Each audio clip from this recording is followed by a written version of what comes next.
este tema que le hemos titulado Todo se trata de Jesús. Todo se trata de Él. La iglesia existe por Jesús. Y el evangelio, la buena noticia que nosotros tenemos es Jesús. Cuando nosotros tenemos el reto, el llamado para presentar o testificar de Cristo, estamos diciendo, hey, es que la buena noticia es que Jesús tiene un propósito para transformar vidas.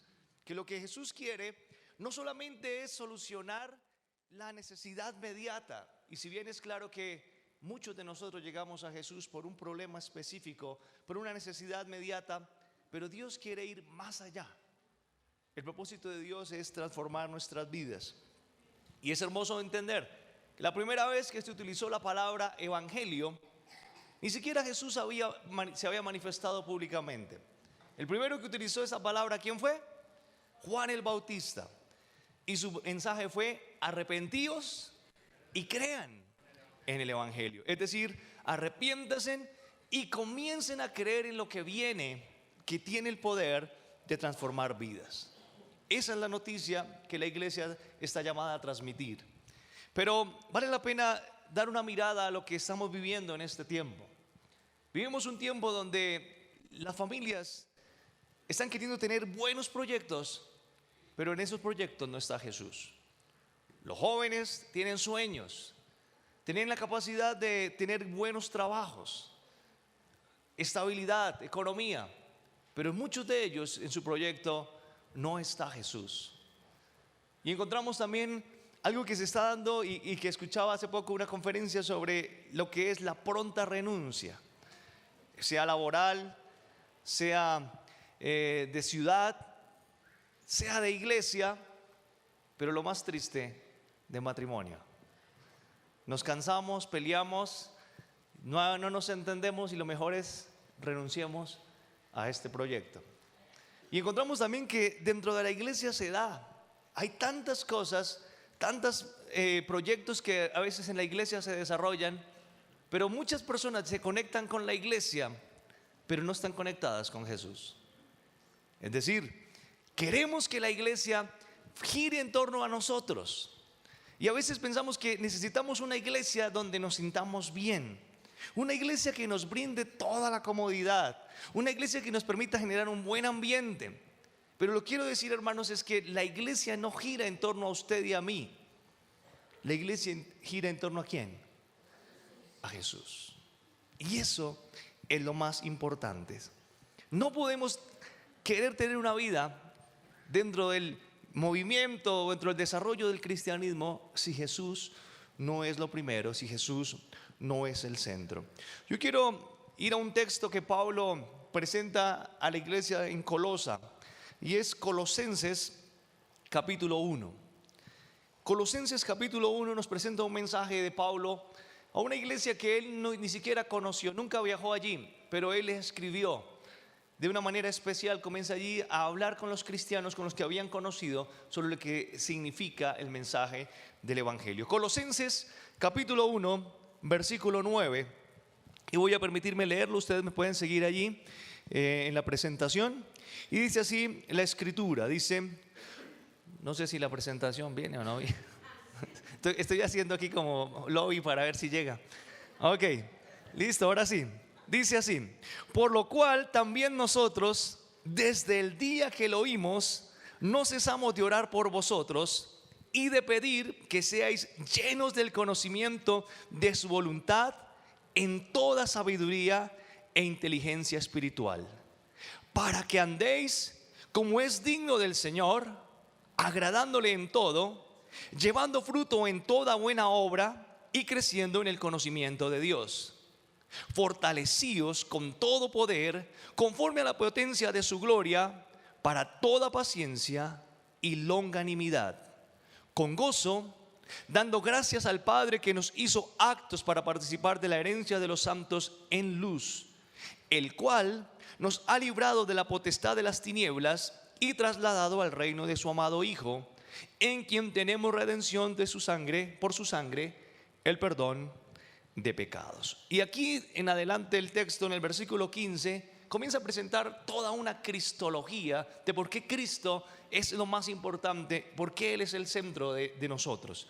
Dice el versículo 15, Él, hablando de Cristo, es la imagen del Dios invisible, el primogénito de toda la creación, porque en Él fueron creadas todas las cosas, las que hay en los cielos y las que hay en la tierra, visibles e invisibles, sean tronos, sean dominios, sean principados, sean potestad.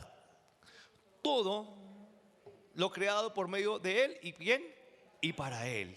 Y Él es antes de todas las cosas, y todas las cosas en Él subsisten. Y léalo conmigo esta parte. Dice así: y Él es la cabeza del cuerpo, que es la iglesia. Él que es el principio, el primogénito de entre los muertos, para que en todo tenga la preeminencia. Por cuanto agradó al Padre que en Él habitase toda la plenitud, y por medio de Él reconciliar consigo todas las cosas, así las que están en la tierra como las que están en el cielo, haciendo la paz mediante la sangre de su cruz. Y a vosotros también, que iréis en otro tiempo extraños y enemigos en vuestra mente, haciendo malas obras, ahora que os ha reconciliado en su cuerpo de carne por medio de la muerte, para presentaros como santos y sin mancha e irreprensibles delante de Él, si en verdad permanecéis fundados y firmes en la fe, y sin moveros de la esperanza del evangelio que habéis oído, el cual se predica en toda la creación que está debajo del cielo, de la cual yo, Pablo, fui hecho ministro. Leer un texto como estos, no sé, a mí me eriza un poco la piel, ver cómo Cristo es lo más importante, cómo Cristo tiene el propósito, y Él está desde el principio hasta el fin en el proyecto que se llama hombre, en el proyecto que se llama creación. Y Él quiere que nosotros entendamos que Él es lo más importante. Vamos a cerrar nuestros ojos y vamos a pedirle al Señor que en esta mañana Él nos hable. Y quisiera también que hubiese un poquito de quietud. No sé, pero estoy escuchando mucho ruido hoy en medio de la congregación. Señor, gracias por la oportunidad de estar delante de ti, por tu amor, por cada persona que hoy tomó la decisión de venir a este lugar para adorarte, para glorificarte, Señor. Y hoy anhelamos escuchar tu voz. Hoy anhelamos, Señor, que tú nos hables. Padre, glorifícate en este día, en esta mañana. Abre los ojos del entendimiento y del corazón de cada uno de nosotros. Permítenos, Señor, acercarnos a ti y a tu palabra. Háblanos, Señor, y ayúdanos a entender el mensaje que tienes para nosotros. Te adoramos y te bendecimos en el nombre de Jesús. Amén. Hoy quiero compartir 4 razones por las cuales Jesús es el centro de todo. ¿Por qué todo se trata de Jesús? ¿Por qué nosotros como iglesia tenemos que estar entendiendo que Él es lo más importante? Número 1, lo primero es que Jesús es nuestro Salvador. Y para muchos puede ser algo básico, elemental. No es nada nuevo, eso lo sabemos desde el principio. Me salvó. Pero una cosa es saber que Jesucristo es nuestro Salvador, y otra cosa es vivir con Jesucristo como nuestro Salvador. Y esto es algo muy, muy importante, porque no es lo mismo creer o saber que Cristo es el que salva, a decir, oiga, no, realmente Él me salvó, y vivir como una persona que ha sido salvada. Yo les decía ayer, si usted estuviera en un momento donde su vida ya no tiene salvación y usted necesita un trasplante de un órgano vital, y de pronto una persona dice, mira, ok, yo estoy dispuesto a donarte uno de mis órganos para que tú puedas vivir. La pregunta es, ¿cómo sería nuestra actitud frente a la persona que donó ese órgano para que nosotros tuviéramos vida? ¿Será que seríamos indiferentes? ¿Será que viviríamos agradecidos? De pronto no sabríamos cómo honrarles, cómo pagarles. La pregunta es, ¿nosotros vivimos de la misma manera para Jesús? O sea, ¿somos personas que actuamos como aquellos que han sido salvados? Y eso es la gran diferencia, y es lo que Pablo comienza a hablar a la iglesia en Colosa. Le está diciendo, miren, ustedes ya creyeron, ustedes saben pero lo que creyeron y lo que saben deben de transmitirlo en una forma de vida. Y por eso en el versículo 10 dice, para que andéis como es digno del Señor, ¿cómo dice ahí? Agradándole, ¿qué? En todo. ¿Y todo es? Todo es en tu trabajo, todo es en la universidad, en el colegio, en el Transmilenio, aunque lo empujen, aunque haya problemas, con los enemigos, con los vecinos, el que le barre hacia su casa y le deja el reguerito ahí. Es que nosotros debemos de ser personas que agradamos a Dios, ¿qué? En todo. Y está diciendo que somos esas personas que caminamos como es digno del Señor, agradándole de todo. Y después dice que llevando fruto en toda buena obra y creciendo en el conocimiento de Dios. Nosotros realmente demostramos nuestra vida o nuestro cristianismo no porque vengamos a la iglesia, no porque sepamos las mejores, las últimas canciones de moda, o porque estemos en la iglesia más nice, más chévere. No por eso somos cristianos. Somos cristianos porque vivimos una vida transformada por Cristo. Usted recuerda que en Antioquía fue el primer sitio donde a los creyentes en Jesús le llamaron cristianos. El cristianismo no se fundó como un movimiento, como una religión, como un grupo. Fue el resultado de personas que dijeron, oiga, esos hombres caminan como ¿quién? Como Cristo. Entonces les vamos a decir de ahora en adelante, cristianos. Los cristianos se dieron a conocer no porque fundaron ese nombre, sino porque la gente decía, wow, esas personas son como Cristo. Y es lo que Pablo está diciendo. Mire, la gente va a creer en Cristo. La primera manera de llevar el evangelio de la salvación es demostrando que vivimos como personas salvadas, personas que somos agradecidas y tenemos una vida conforme a Él. Ahora en el versículo 13, Pablo les reafirma y dice, el cual nos ha librado de la potestad de las tinieblas y nos ha trasladado al reino de su amado Hijo, en quien tenemos redención por su sangre, el perdón de pecados. Pablo está diciendo, mire, nosotros debemos de entender que caminábamos rumbo a la muerte, rumbo a la condenación. Y en algún momento todos nosotros íbamos hacia ese abismo. Y es como cuando usted sabe que hay una carretera que si usted va hasta el final, allí hay un peligro que seguramente usted se va a ir al abismo. Y en algún momento usted conoció que ese camino, esa carretera lo llevaba al abismo y usted decidió lo que se llama o lo que significa la palabra arrepentido. Arrepentido significa cambiar de dirección, es ir al otro lado. Y entonces un día usted dijo, wow, Jesús me dio la oportunidad y me dijo, ven, yo tengo el camino hacia la vida eterna. Y ahora comenzamos a caminar en ese camino de la vida eterna. Él nos trasladó del reino de las tinieblas al reino de luz. Pero el problema, hermanos, es que muchos de nosotros estamos viendo muchas personas caminando hacia el reino de las tinieblas. Y nosotros que hoy en día conocemos el camino de Jesús, pareciera que fuéramos indiferentes a eso. Y como que la gente va pasando hacia el reino de las tinieblas y nosotros como decimos, están perdidos, no, pobrecitos. Pero no somos conscientes que si nosotros fuimos ya salvados, ahora está en nosotros llamar y decirles a ellos, hey, ese camino es peligroso, no vayas por ese camino es de perdición, devuélvete, Jesús es el camino. Ese es el llamado de una persona que entendió la salvación.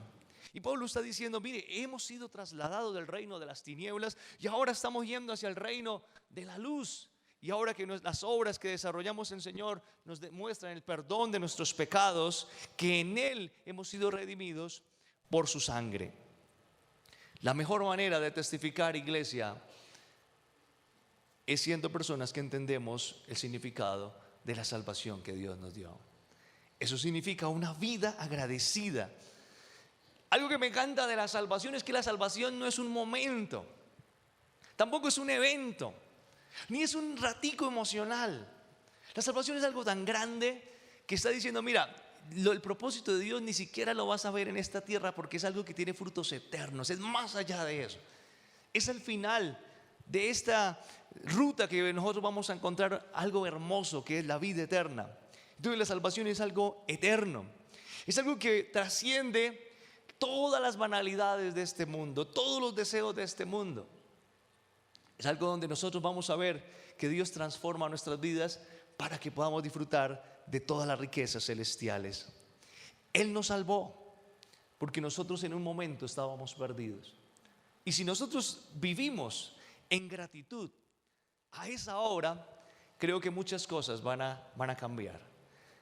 En Lucas capítulo 19, el versículo 10 nos enseña que en algún momento nosotros fuimos rescatados y dice: porque el Hijo del Hombre, refiriéndose a Jesús, vino a buscar ¿qué? Y a salvar lo que se había perdido. Yo creo que en ese versículo estamos muchos de nosotros. ¿Cuántos se ven ahí en ese versículo? Y si usted no se ve en ese versículo, es porque todavía usted no se ha dejado encontrar por Dios. Pero aquí no hay ninguno que diga: no, es que el sacrificio del Señor no era para mí porque es que yo he sido tan bueno. O sea, ¿perdido yo? O sea, nunca. Nosotros, así hayamos nacido en hogares cristianos, en algún momento tuvimos que tomar el camino. Él vino a salvar y a rescatar lo que se había perdido. Hermanos, no permitamos que otras cosas nos sigan distrayendo, porque el Señor nos ha dicho: vivamos como personas que han encontrado la salvación. Una persona que ha sido salva, que ha sido salvada por Jesús, vive en agradecimiento y vive en actitud diferente, hablando de aquel que le salvó. Jesús, como cantan los niños, es mi superhéroe. ¿Cuántos han visto películas de superhéroes? Ya no son como antes, ¿no? Porque antes, hasta que ya se estaba destruyendo todo el mundo, aparecía el superhéroe, ¿cierto? Ahora ya como que hay más acción desde el principio. Ese es Jesús. Y nosotros debemos de vivir una vida que el mundo conozca que somos cristianos, porque vivimos en gratitud a aquel que nos salvó. Amén. Por eso todo se trata de Jesús. Número 2, Jesús es nuestro sanador.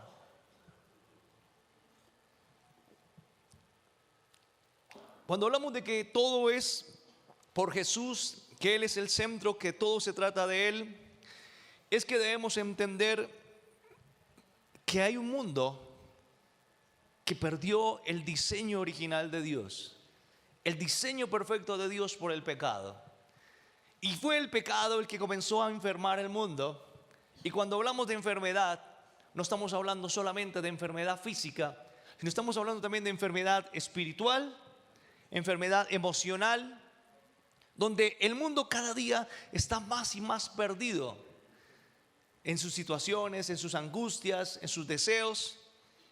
Y allí es donde Jesús comienza a tener un propósito. Vivimos en un mundo quebrantado, un mundo lleno de dolor. Y cuando encontramos que Jesús tiene propósitos, vamos a ver lo que dice el versículo 15 del texto que leíamos. Mire lo que dice. Dice: Jesús, este Jesús del que se trata todo, Él es la imagen del Dios invisible, el primogénito de toda creación, porque en Él fueron creadas todas las cosas, las que hay en los cielos y las que hay en la tierra, visibles e invisibles, sean tronos, sean dominios, sean principados, sean potestades. Todo fue creado por medio de Él. ¿Y qué? Y para Él. Y en Él, es antes de todas las cosas, y todas las cosas en Él subsisten. ¿Sabe qué está diciendo Pablo? Es que Jesús, este Jesús del que se trata todo, fue el que creó el diseño perfecto. El mundo perfecto lo creó Él. Y no fue Él el que trajo enfermedad, como algunos dicen, o que trajo maldición o castigo. Fue el hombre el que, a través de su deseo de alejarse de Dios, su deseo de ser independiente, comenzó a desarrollar un mundo quebrantado, donde el pecado hizo su obra y dañó, y vivimos en una ansiedad completa. Pero el Señor, que conoce el mundo, que diseñó el mundo, que creó este mundo, no solamente nos brinda una alternativa para vida eterna a través de la salvación, sino ahora dice: mira, yo en aquella cruz también llevé tu dolor, llevé tu enfermedad, llevé tu angustia. yo tengo propósitos también para aliviar tu vida mientras que estés en esta tierra. La solución, la respuesta que todos en el mundo están buscando es Jesús. Y Él es el que puede sanar a cada persona que hace parte de este mundo quebrantado. Cada vez que encontramos que las personas están más y más buscando cosas que llenen su vida o su temporalidad, encontramos personas más y más lejos de Dios. Y lo que Dios está buscando es que volvamos nuestros ojos a Él, confiamos en Él, porque Él dice que en aquella cruz Él llevó nuestra enfermedad, quitó nuestra dolencia, sanó nuestro corazón. Y algo que es interesante es que la sanidad realmente no inicia en el proceso propio de quitar un dolor o de restaurar algún diagnóstico médico, sino el propósito de la sanidad empieza en el corazón. Encontramos que Jesús sanó a muchas personas, pero antes de sanarles, Jesús perdonó sus pecados. Porque para Jesús es más importante la salvación que la sanidad. Y muchas personas llegan a Jesús buscando solamente la parte temporal, lo que necesito ahora. Quiero ser sano de mi dolor, quiero que el diagnóstico que hay en mi vida se quite. Y Dios está diciendo: sí, yo tengo el poder para sanarte, pero me interesa más salvarte. Y muchas veces alrededor de la enfermedad Dios está obrando de manera poderosa, porque muchas veces no es el trato con el enfermo, es el trato con la familia. Muchas veces el Señor está utilizando la enfermedad, y como les he dicho a muchos, como la oportunidad para reconciliarse el enfermo con Dios, la familia con el enfermo y con Dios. Y nos da la oportunidad de reflexionar y de construir una vida diferente. Yo les compartía el día de ayer un testimonio de una persona que hizo parte de esta congregación, que en un momento de su vida tiene un diagnóstico terrible, cáncer, y los médicos le daban 3 meses de vida. En el primer mes la oración fue: Señor, sánala, sánala, sánala. Y eso era la petición, un deseo que nos pasa a todos que estamos aferrados a la vida, de que Dios hiciera un milagro en esa vida. En el segundo mes ya el tema fue más de proceso, de lo que Dios tenía que ver y hacer con su entorno, con su propia vida, sanar su corazón. Y encontramos cómo esa persona vivió un proceso de sanidad en su corazón a través de todo lo que Dios estaba haciendo a través de esta enfermedad. Y en el tercer mes fue un proceso con su familia para que se acercaran a Cristo, para que entendieran. Como los médicos dijeron, efectivamente al tercer mes murió. Pero en el tercer mes esta persona decía: ya no quiero, ya no estoy aferrado a vivir. Ya sé que Cristo hizo la obra, me ha perdonado, ha permitido que mi familia se acerque. Y ya entendí para qué Cristo me trajo a la iglesia y cuál era el propósito que tenía conmigo. Ya quiero partir con el Señor. Estoy hablando de Rosario Pacheco, una mujer que estuvo aquí en medio de nosotros. ¿De qué sirve aferrarnos a la vida si no entendemos el propósito de Dios? Su propósito es más allá, su propósito es de frutos eternos. Cada vez que nosotros vemos los problemas, la amargura, las dificultades y todas las cosas que en el mundo nos están generando ansiedad, estamos viendo allí que es la obra de Dios para que haya la oportunidad, como esa puerta que se abre del mundo quebrantado, para salir de allí a través de Jesucristo y tener una restauración. Y como que Dios está diciendo: mira, esto que estás viviendo ahora, estos problemas, estas dificultades, es una oportunidad que tú tienes para comenzar a volver tu corazón a Dios. Y cuando compartíamos hace 8 días de los 3 círculos, y hablábamos del círculo del diseño perfecto de Dios, y hablábamos de que el mundo está quebrantado y que la mayoría de personas se ven reflejadas en ese mundo, estamos diciendo: Jesús es tu sanador. Él tiene la oportunidad y la capacidad, el poder para sanarte y llevar toda tu angustia, toda la situación que vives. Esa es la sanidad que Jesús está ofreciendo. Pero algo interesante del propósito de Dios a través de la sanidad es que Dios ha dotado a la iglesia de todas las herramientas para que funcione como un hospital. En otras palabras, muchos de nosotros aún estamos en el proceso de restauración. Estamos en un hospital, la iglesia es un hospital y muchos nos estamos curando en este lugar. Pero el Señor al mismo tiempo te está diciendo, mira, este es el kit para que tú también seas parte de la sanidad de otros. Nos está diciendo, mira, aquí tienes las herramientas para que ayudes a otros. La iglesia está dotada de todo el kit para poder animar, restaurar, consolar. Ayer, hablando de este tema en la predicación, estaba diciéndole a la iglesia la importancia de que nosotros podamos presentar a Cristo como la sanidad y no para que las personas estén yendo a brujos, estén yendo a buscar otras ciencias. Y ayer una persona al final del servicio me decía, yo iba donde un brujo, vine desde otra ciudad aquí a buscar un brujo, pero una persona me dijo, no, vamos a la iglesia, vamos a la iglesia. Y el Señor acaba de hablar a mi corazón y sé que Dios me trajo aquí con un propósito. La gente está buscando respuestas. Y es interesante ver cómo Dios puede usarnos a nosotros para que esas personas que están desesperadas en ese mundo quebrantado puedan esa puerta de salida y encuentren que en la iglesia hay muchas personas diciendo, vamos a orar por ti, vamos a restaurarnos, vamos a vivir una vida diferente porque Cristo es el que puede sanar tu corazón.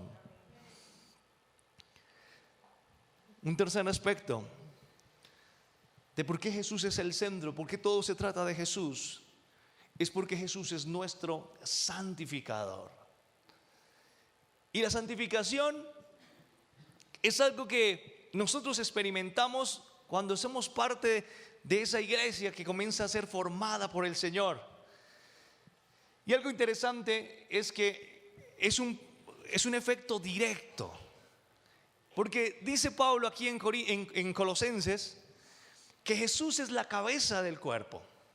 En otras palabras, si Jesús es santo, esa santidad se transmite ¿a quién? A todo el cuerpo. Lo que Jesús está haciendo con la iglesia es santificarla. Y esto es algo que es hermoso. Dice el versículo 18 del capítulo que leíamos de Colosenses. Dice, y Él, hablando de Jesús, es la cabeza del cuerpo. ¿Que es quién? La iglesia. Él es el principio. Él es el primogénito de entre los muertos para que en todo tenga la preeminencia. Esto es uno de los principios bonitos de la eclesiología. No puede haber personas santificadas sin iglesia. ¿Escuchó? No puede haber personas santificadas sin ¿qué? Porque es que Dios no santifica miembros por ahí. Dios santifica ¿qué? A su cuerpo. Y cuando una persona pierde la comunión con la iglesia, pierde la comunión con Cristo. Y yo creo que si alguno de ustedes en algún momento se ha alejado de Dios, ¿cómo es el primer reflejo de alejarse de Dios? Dejar de venir a la iglesia. Y a pesar de que usted dice, no, yo oro en mi casa, yo busco a Dios en mi casa, yo hago mi devocional, Dios no está haciendo una obra porque Dios actúa a través de ¿quién? De la iglesia. Y Él es la cabeza y Él está actuando en la iglesia. Y esa cabeza está desarrollando un cuerpo, está haciendo un trabajo de unión, está haciendo un trabajo de reconciliación, porque hay un trabajo hermoso que Jesús tiene de aquí a que todo esto se acabe, y es presentar a su iglesia al Padre. Porque la iglesia del Señor tiene un papel bonito que es la novia de Jesús. Porque va a haber una boda. Y nosotros, los que estábamos dentro de la iglesia, no tanto en el lugar físico, sino dentro del cuerpo de Cristo, seremos presentados como esa novia al Padre. Y sabe, y Jesús no quiere presentar una novia fea. ¿Usted se acuerda cuando tuvo que presentar a su novia a sus papás? Usted esperaba que sus papás dijeran que wow, que era lo más lindo. Imagínese, póngase a pensar un momento de esto. Si Dios es el creador de las cosas, que Él sí sabe lo que es lindo, ¿cómo quiere presentar a su novia? ¿Qué dice allí el texto que leíamos en el versículo 7? Dice: y a vosotros también, que erais en otro tiempo extraños y enemigos en vuestra mente, haciendo malas obras, ahora os ha reconciliado en su cuerpo de carne por medio de la muerte. ¿Para qué? Léalo conmigo. Para, ¿sí están conmigo? ¿Cómo dice? Léalo conmigo, a ver. Para presentaros santos y sin mancha e irreprensibles delante de Él. ¿Cómo Jesús quiere presentarnos delante del Padre? Santos, sin manchas e irreprensibles. Eso es lo que Dios quiere hacer con nosotros. Entonces su trabajo, hermano, es santificarnos. ¿Es el trabajo de quién? De Jesús. Solamente nosotros tenemos que disponernos. Él nos está santificando. Pero mire que algo más dice el texto, versículo 23. Si en verdad que permanecéis fundados y firmes en la fe y sin moveros de la esperanza del evangelio que habéis oído, el cual se predica en toda la creación que está bajo el cielo, del cual yo, Pablo, fui testigo, fui hecho ministro. ¿Sabe? La santificación produce en nosotros acción. En algún momento, en unas enseñanzas de un tiempo, nos enseñaban que santidad era apartarse para uso exclusivo de. Y en algún momento la iglesia entendió que santidad era permanecer encerrados y no estar haciendo nada, porque santidad era exclusividad. Y por eso comenzaron a decir que muchas cosas eran santas. Por ejemplo, la santa plataforma, el lugar santo, el piano santo, el santo púlpito, porque eran cosas apartadas. Y la gente se volvió tan santa que ni siquiera vivía para andar en el mundo, levitaba. Entonces comenzaron a no unirse con ninguno que no fuera cristiano, porque se contaminaba. Entonces resultamos rechazando al mundo que Dios amó. ¿Qué dice la Biblia? Porque de tal manera amó Dios al mundo. Interesante, la Biblia no dice que Dios amó a la iglesia. De tal manera amó Dios a los cristianos de la alianza. ¿A quiénes? Al mundo. Entonces la santificación es un producto de acción. Cuando nosotros somos iglesia, que el Espíritu Santo está santificando, ¿sabe qué está diciendo el Señor? Yo te quiero usar, yo te quiero usar, yo quiero que tú seas ese cuerpo que camina y que demuestra a Cristo. La santificación es un producto de ir, de hacer, de vivir, de disfrutar. La santidad, la santificación es algo que se disfruta, pero también es un efecto de estar ocupados haciendo el trabajo de Dios, para que no seamos personas que demos lugar a que el enemigo nos tiente. Por eso les decía, cuando somos personas que solamente venimos a la iglesia y nos sentamos en una silla y no hacemos nada más, tenemos tanto tiempo para que el enemigo trabaje en nosotros. Pero cuando comenzamos a tener una iglesia activa, y no me estoy refiriendo solo a los que tienen ministerio dentro de la iglesia, sino a los que salen a reflejar a Cristo, a mostrar a Cristo, que todas las cosas que giran en torno a Él están presentando a Cristo, hay algo diferente. Qué bueno cuando sus compañeros del trabajo, de oficina, de universidad, se dan cuenta que uno es diferente. Qué bueno cuando nosotros hacemos actividades sociales, cumpleaños, matrimonios, y la gente que viene afuera dice: wow, esta gente mantiene su fe, son cristianos. Pero qué triste cuando alguien se da cuenta que usted es cristiano después de 5 años de estar trabajando con usted. La santificación es una acción de la iglesia a hacer, no a quedarse quieto, no a guardarse, porque el Señor Jesús quiere presentar a su novia santificada y restaurando el mundo que Él amó.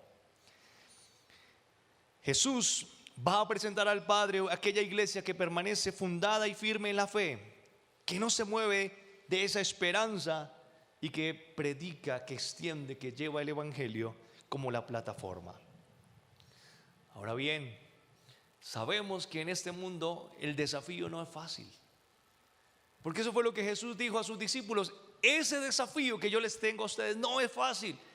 Y al Padre le dice, orando por sus discípulos: Padre, no te pido que los quites del mundo.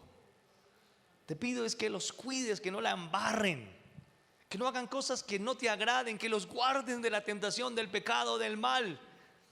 Pero también le dice a sus discípulos en Juan 16, 33, le dice: hijos, amigos, compañeros, parceros, estas cosas os he hablado para que en mí tengáis paz.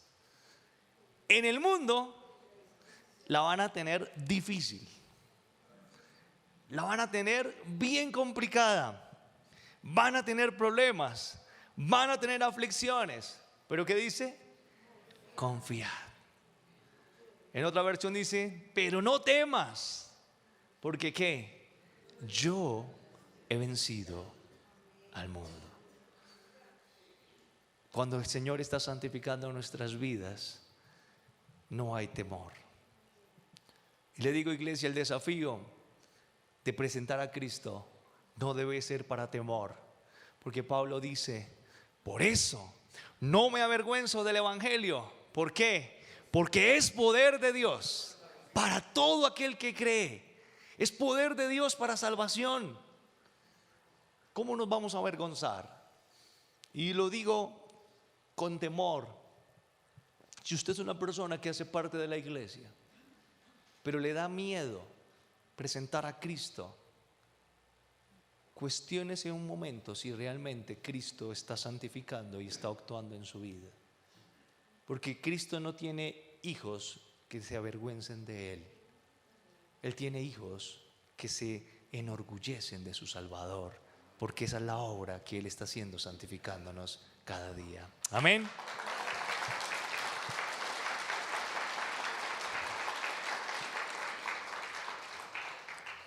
Número 4 y último punto. Jesús es el Rey que viene. ¿Por qué estamos aquí reunidos pudiendo estar en ciclovía, viendo fútbol, yendo a visitar a los amigos? No sé qué plan podría usted tener. Porque la iglesia tiene una esperanza muy hermosa y se llama que Cristo es el Rey que volverá. Y como iglesia sabemos que necesitamos tener en nuestras lámparas encendidas. Él es nuestra esperanza. Ya sabemos y conocemos que Él vino una vez para darnos salvación. Fue a la cruz, allí se sacrificó. Allí vimos y conocimos cómo su obra, cómo su sangre perdonó nuestros pecados. Y ahora nos ha puesto a nosotros como iglesia, su cuerpo, a ser parte de la restauración del mundo, ayudar a que el mundo quebrantado vuelva y le conozca. Pero el Señor también nos ha dicho en este tiempo que Él volverá. Y eso significa que nosotros debemos de permanecer esperando su venida. Que es un tema de perseverancia, que no es algo que ya ganamos porque sí, que no es algo que demanda de nosotros un esfuerzo constante. Sí vamos a tener aflicciones, sí vamos a tener dificultades, pero el Señor dice: permanezcan en mí. Es algo que veremos nosotros o de pronto nuestros hijos, pero el Señor vendrá. Pero algo que el Señor está diciendo: mire, tantas cosas que a nosotros nos preocupan de este mundo, tener dinero, tener títulos, tener una vida socialmente buena, deberíamos de pensar que este mundo un día va a dejar de existir, porque el Señor, el nuevo Adán que es Jesús, va a restaurar todo, y este mundo por el pecado ya no podrá ser restaurado. Dice Mateo capítulo 24, hablando Jesús, le dice a sus discípulos, a los que están allí: mas el que persevere hasta el fin, ¿qué? Este será salvo. Pero mire qué interesante lo que sigue diciendo ahí: y será predicado este evangelio del reino en todo el mundo para testimonio a todas las naciones, y entonces vendrá el fin. Yo les hago una pregunta: ¿cuántos desean tener pronto una vida eterna con el Señor? ¿Qué hay que hacer? Si no, No. Primero, ¿qué tiene que pasar? Que el evangelio tiene que ser predicado. ¿Se acuerdan la estadística que les daba hace 8 días? Que se cree que para el 2050, si la iglesia no comienza a presentar a Cristo, posiblemente la religión más grande del mundo y la que va a dominar gran parte de Europa y América será los musulmanes. Y entonces, ¿qué? ¿El Señor tendrá que esperar otras generaciones que cumplan la tarea? ¿O somos nosotros, la iglesia, que decimos, ya tengo claro, el Señor viene y la forma de acelerar su venida es que podamos dar testimonio y predicar a Cristo? Estamos llamados, iglesia, a movilizarnos, a presentar a Cristo en todos los contextos. Es el lugar que Dios nos dio. Cuando Dios te da un trabajo, te está diciendo, mira, ya te llevo como embajador. Acuérdense que Dios nos hizo nuevas criaturas, pero al mismo tiempo, ¿qué? Embajadores. ¿Cuántos son nuevas criaturas aquí? Entonces, ¿somos qué? Entonces, donde Dios nos llevó, nos puso allí en un lugar, verá, allí te voy a usar, allí te voy a respaldar. Y es lo que el Señor está diciendo, porque en la medida que tú seas parte de la presentación del evangelio, pronto estará mi venida. Y el apóstol Pedro lo dice de una manera muy chévere. Segunda de Pedro 3 dice: a todos los que a veces dudan, algunos que se olvidan, dice Pedro, hey, el Señor no retarda su promesa, según algunos la tienen por tardanza. Él, al contrario, Él es ¿qué? Paciente para con nosotros, no queriendo que ninguno perezca, sino que todos procedan al arrepentimiento. ¿Sabe qué está diciendo Pedro aquí? Esos amigos del trabajo que no conocen de Cristo, yo estoy esperando que ellos conozcan. La Biblia no dice que todos deben convertirse. ¿Qué dicen? Que todos deben ¿qué? Conocer. Él quiere que todos tengan la oportunidad. Y a mí siempre me llega esta imagen. ¿Qué pasaría si estamos delante del Señor allá y de pronto usted ve que a un lado están los salvos y al otro lado están los que se condenan? ¿Qué pensaría usted cuando ve allá a un familiar suyo en los que se condenan? A un compañero de la oficina, a un compañero en la universidad, y usted dice, yo tuve la oportunidad de presentarles a Cristo, pero nunca lo hice. Pero ahora cambiemos de escenario. Está el perdido mirando, ay, allá está Elías. Ve, yo no sabía que era cristiano y nunca me compartió de Cristo.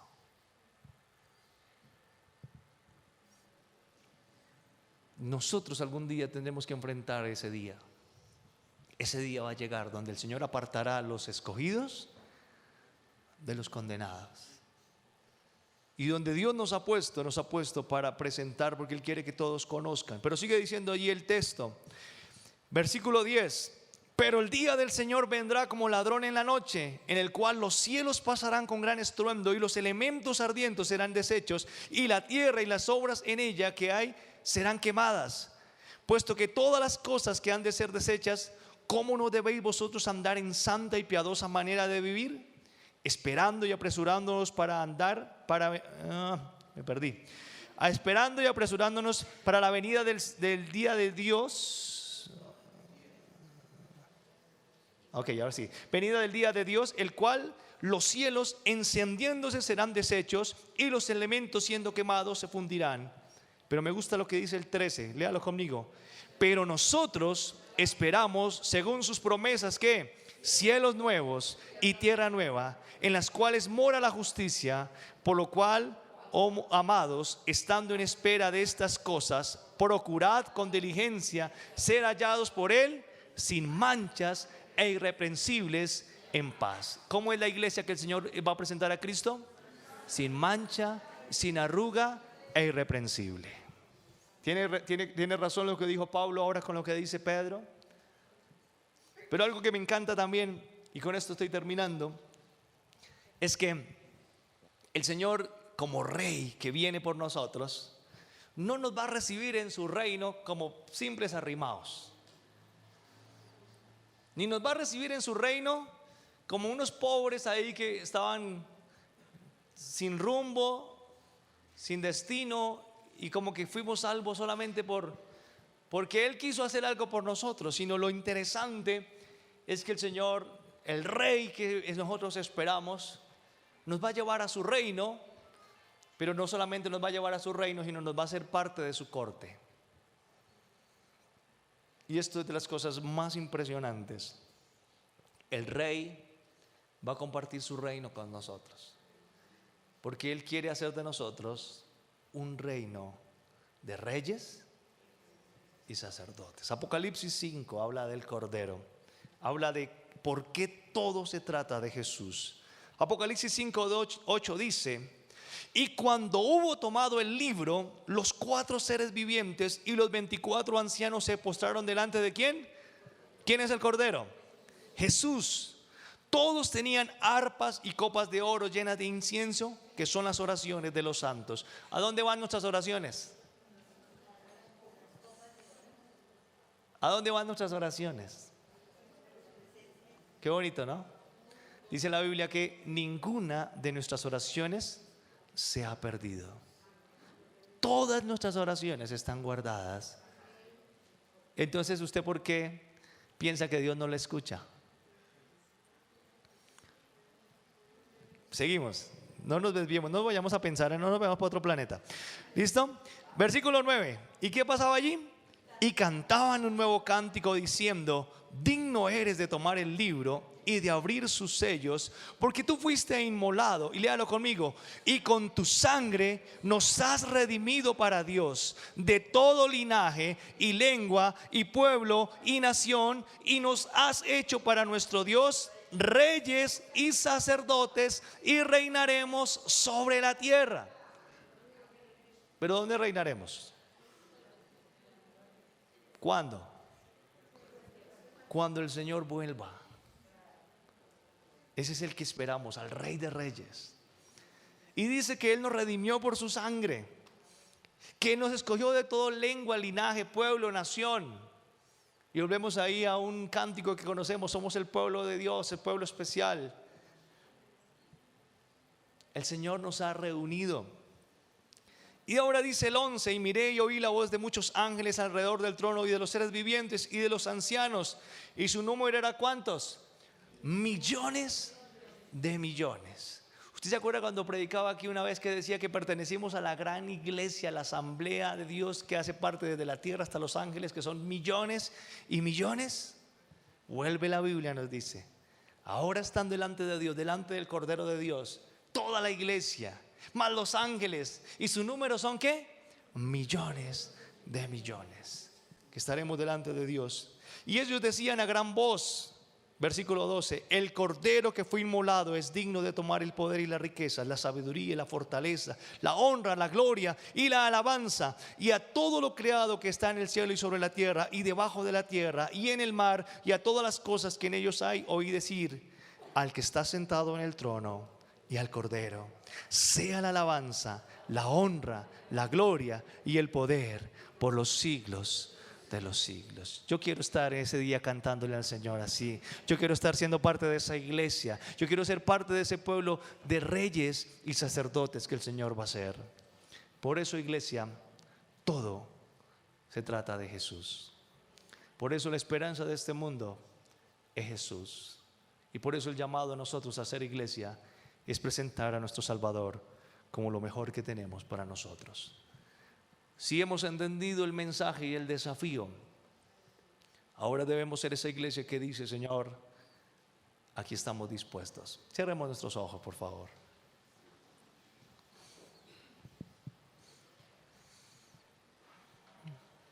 Señor, te damos gracias en esta mañana por tu palabra. Hoy hemos entendido que tú eres el mensaje más importante que trae salvación, sanidad, restauración a nuestras vidas. Hemos visto, Señor, que tú nos santificas para darnos una obra en misión, en hacer, en desarrollar una tarea. Y hemos entendido, Dios, que vivimos en un mundo quebrantado donde Las personas a nuestro alrededor están enfermas, Señor, y necesitan esa esperanza. Pero nos damos cuenta que tú nos has llamado a ser parte de esa esperanza. Permítenos, Señor, ser una iglesia que se desarrolla y que cree en el Evangelio. Mientras que estamos orando, si hay personas en medio de nosotros que el Señor nos ha hablado y sentimos la necesidad de venir delante de Dios para que el Señor hable a nuestro corazón y Él sea tomándonos y reanimando nuestras fuerzas, porque a veces necesitamos ser animados por el Señor. Usted desea pasar adelante, venga aquí y oramos juntos para decirle: Señor, entiendo que todo se trata de ti, pero necesito tu ayuda, necesito, Señor, tu fortalecimiento, necesito, Señor, tu compañía, necesito, Señor, que tú renueves mi fuerza. Si hay personas que hoy desean que el Señor renueve sus fuerzas, le anime una vez más, le ayude a hacer testimonio en su trabajo, en su oficina, en su hogar, donde usted esté, solo dígale: Señor, aquí estoy, Señor, ayúdame, entiendo que todo se trata de ti. De pronto, Señor, por algún tiempo pensé que se trataba de mí, pensé que se trataba de mi fuerza, Señor, pero hoy me animas, hoy me dices que estás conmigo, hoy me recuerdas que en medio de las aflicciones, Señor, tú me darás la fortaleza, tú me darás, Señor, la victoria.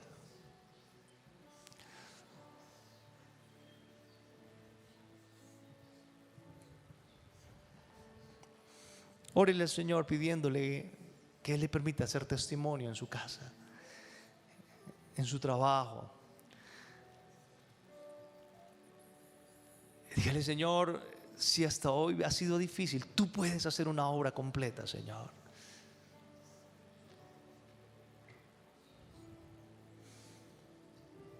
Él es el único que tiene la capacidad de transformarnos por completo.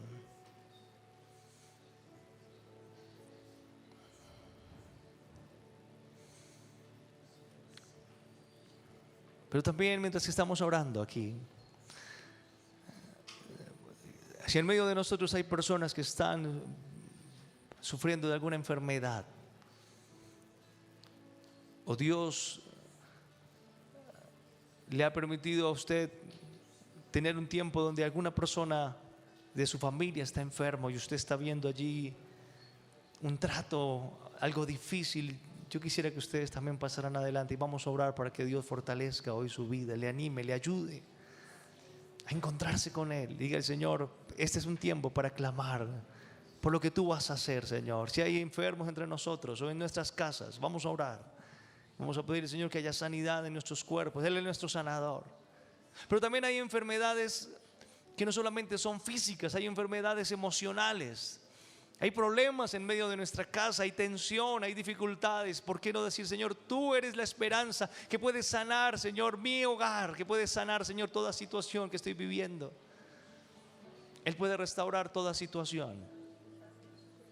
Hoy venimos delante del Señor a pedirle que Él traiga restauración a nuestras vidas, a nuestros hogares, a nuestras familias. Que Él quite el temor también de nuestros corazones.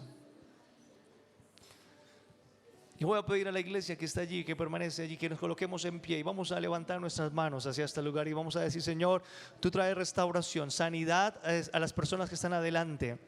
Y nos capacita, Señor, para hacer testimonio a los que están afuera. Y vamos a levantar una oración en el nombre de Jesús. Abra sus labios, abra su boca y oremos al Señor, declarando restauración para las vidas de las personas que están aquí adelante. Pero también diciendo: Señor, capacita a tu iglesia para el llamado que nos estás haciendo, Señor. Capacita a tu iglesia, Señor, para el desafío que tenemos. Que tú seas el centro de este lugar, de nuestras vidas, Señor. Y nos dé, Señor, la capacidad para presentarte, Dios. Haya restauración en nuestra casa, y haya restauración en nuestros trabajos, haya restauración, Señor, en nuestras familias, haya restauración, Señor, en medio del entorno de la oficina, Señor, en medio del entorno, oh Dios, de allí de la universidad, del colegio donde tú nos has llevado, haya un entorno de restauración, Señor. Padre, hoy desautorizamos toda obra del enemigo que esté dañando las vidas de la familia, de los hogares, que quiere dañar matrimonios, Señor. Padre, tú traes restitución, tú traes bendición, Señor, tú traes sanidad, tú traes, Señor amado, una obra completa, Señor. Padre, te bendecimos, Señor Jesucristo, te adoramos y te exaltamos, declarando, Señor, la obra de restauración. Padre, y capacítanos como iglesia, Señor, a presentarte como esas personas orgullosas de la salvación que nos has dado, como esas personas que entendemos que somos parte de este hospital que tú has dotado, Señor, para presentar a otros esperanza, Señor, a nuestros hijos, a nuestros amigos, a nuestros compañeros, a donde vayamos, Señor, tú nos dotas de esas esperanzas, Señor. Padre, y hoy podemos ir a ser parte de la sanidad de muchos, Señor,